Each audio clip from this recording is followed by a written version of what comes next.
much. I mean, I was never much use as a player, but that doesn't stop a lot of us getting involved. I played it from probably early teens. I was late into it. I played cricket a lot as a young kid, and never really found a winter sport until I went to secondary school. So probably a little bit behind the eight ball, but yeah, I enjoyed it. Well, I'd done a little bit of work with the All Whites back in 2001, I think, just very briefly during the World Cup campaign leading up to 2002.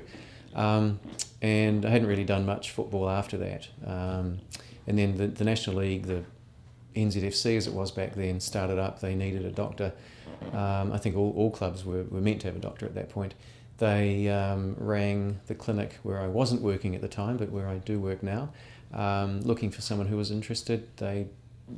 That clinic knew that I was around and was possibly interested, so they found me, and the rest is history. Paul Poser was the link at that stage, and so began a long association. Jonesy was the first coach, of course, the inaugural coach. He and Craig Alexander formed a great team with Arthur Egan, of course. Gene Granger, I think, was the goalkeeping coach.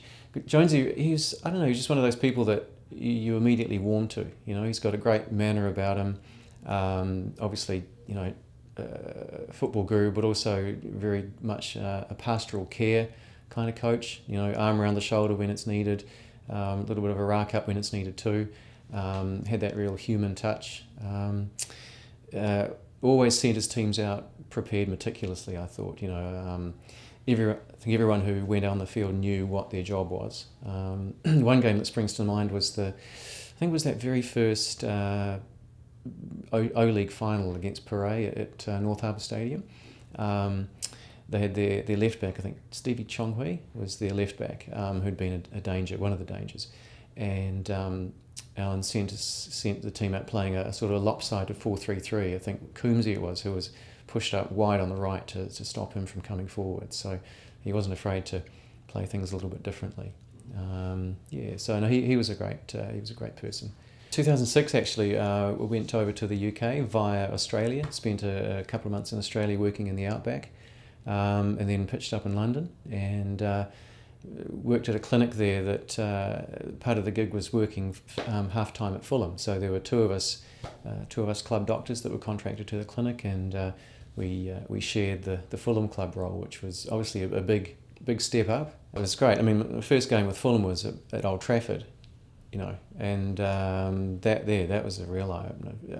I think at the time, because Old Trafford had just been remodelled over the summer, that game, the opening game of the season, was at that stage the Premier League record, 75,000 or something like that. So just the noise really stands out. I think we lost 5-1, so with each successive goal there was a 20 decibel increase in crowd noise.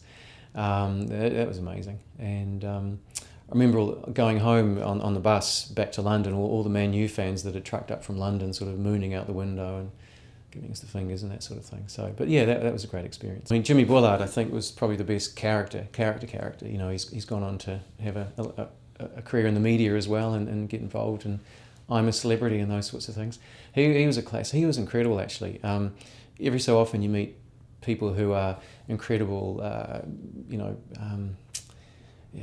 incredibly gifted in terms of their bodies and the way they move and the skills they have. John Irving's one that stands out at Auckland City, a guy who's an amazing footballer but who has other sort of kinesthetic skills that others don't have. And Jimmy's like that too. He was a scratch handicap golfer. When he was injured with his knee, he took up angling and became an England representative angler. And he just had this uncanny ability with his body. And as well as that, he was just mad as a hatter as well, in a good way. I remember one time he sort of streaked down the hallway in the club rooms wearing a Borat mankini and sort of burst through the medical room out the other door, so that sort of thing. Yeah, fantastic. He came in at a time when the club was in danger of relegation, and it's never a good time for any club. And he steadied the ship. He had a charisma about him. He commanded respect rather than demanded it. Just this sort of archetypal English gentleman, but just restored confidence in everybody, and he ended up getting the job done in the following season. By which time I wasn't there, but I think they made the top 10 and got into Europe, and Yeah, off he went to Liverpool, but he certainly left the club in a tremendous position. It's tough, long weeks, long days. Anyone who's been to London in February knows that the days are long enough anyway. The cold winters, sort of, dark till gets dark at 3 o'clock in the evening, and it's tough. It kind of pervades everything. The people in the canteen, the people who are doing the lawns, who are looking after the buildings and that sort of thing, and there's just this sort of pervasive anxiety, I guess, that goes around the place. You sort of look for every little gain that you can make, every point, every 3 points. Pressure on the medical team in terms of getting people back, little earlier than you otherwise might do, just to create some confidence in the team and give the manager what he wants. A full squad to pick from. And then this happened twice actually. I think when I was there, the springtime came, the days started getting a little longer, and the results started going our way. When Laurie Sanchez came in, I think he had 7 or 8 games left in that season, and the points started trickling in little bit by little bit, and it came down to the last game of the season, and I think it was down at Portsmouth. Last game of the season, I think we got a 1-0 win, just enough to get us. Save us in the Premier League, basically, and then so it's a real roller coaster of emotions. I've been in Melbourne as part of my specialty training. I went over there for 2 years, working in Melbourne and at Geelong Football Club, and that was a great time too. That's another great club. I think just a bit of a synergy there. One of Ivan Vucic's favourite sayings is, "The snapper rots from the head."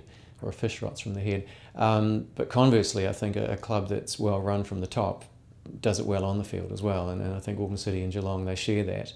Obviously, in terms of operating budgets and everything else, there's a difference. But, Geelong, very well run, good board, connects with the community really well, good community support, and they hire good people. They hire nice people, which are a little bit naive, but I think it works in sport. You've got to have good people on board, otherwise things don't work on the field. When I was in Australia, we went across to Abu Dhabi for that Club World Cup. First thing I remember seeing thinking was, my goodness, this is a different side. It's a different style of play, because I hadn't really seen it for a couple of years at that stage, so the difference was really palpable. And I remember thinking, gosh, we have a chance, We played that warm-up game in, was it Fallujah? Fujairah.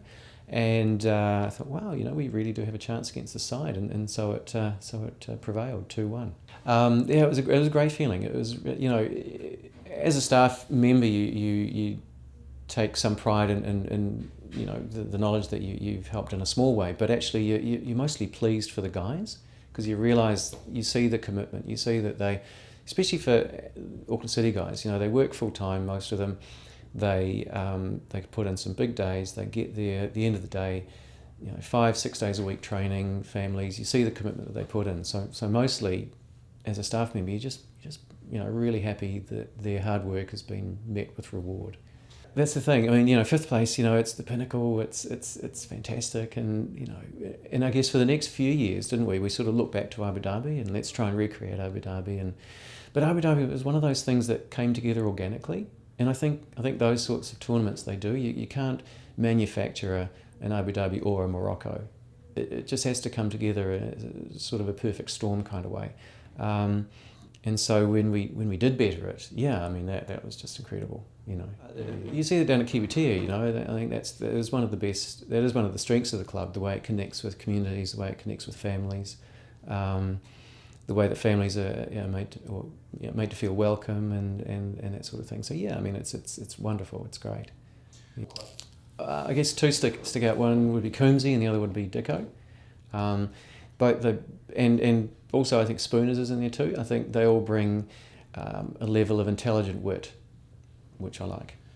Yeah, and Antti Niemi actually stands out.